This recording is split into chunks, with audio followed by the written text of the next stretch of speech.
सांगली महापालिका क्षेत्रातल्या महापालिका शाळांचे काँग्रेस आणि राष्ट्रवादी शरद पवार गटाकडून झाडाझडती घेण्यात आली आहे। महापालिकेतील विरोधी पक्षनेते मंगेश चव्हाण आणि राष्ट्रवादी शरद पवार गटाचे गटनेते युवराज गायकवाड यांनी सांगलीतल्या महापालिका शाळांना भेट देऊन विद्यार्थ्यांशी संवाद साधत महापालिका प्रशासनाकडून देण्यात येणाऱ्या सोयीसुविधांचा आढावा घेतला। यावेळी शालेय विद्यार्थ्यांना देण्यात येणाऱ्या पोषण आहाराच्या दर्जाची देखील पाहणी केली।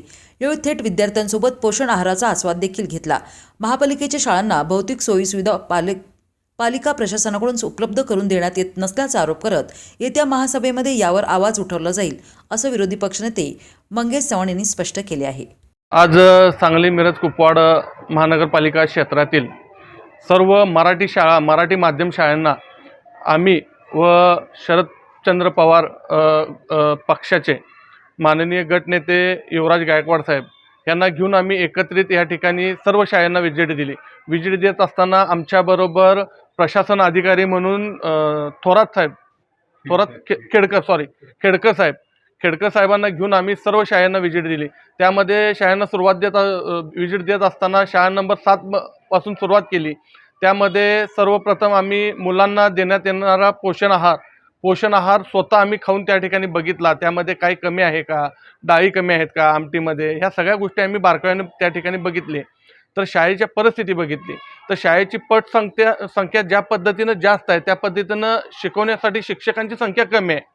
तर मुलांच्या शिक्षणाचा दर्जा वाढवण्यासाठी तर जास्तीत जास्त प्रयत्न करणं गरजेचं आहे।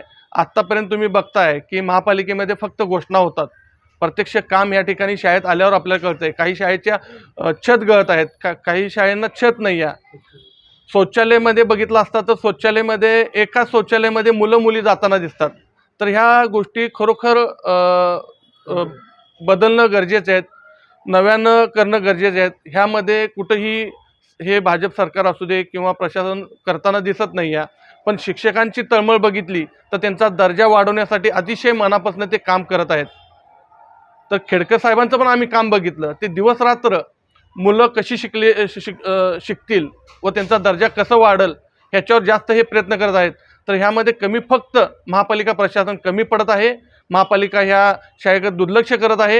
येणाऱ्या महासभेमध्ये आम्ही आवाज उठवू, ह्या महासभेमध्ये ह्या शाळेंना भरघोस निधी देण्यासाठी आम्ही 100% प्रयत्न करू आणि जर का देत नसतील तर सर्व विद्यार्थ्यांच्या पालकांना घेऊन आम्ही रस्त्यावर उतरणार, त्याशिवाय आम्ही राहणार नाही। जय हिंद, जय महाराष्ट्र।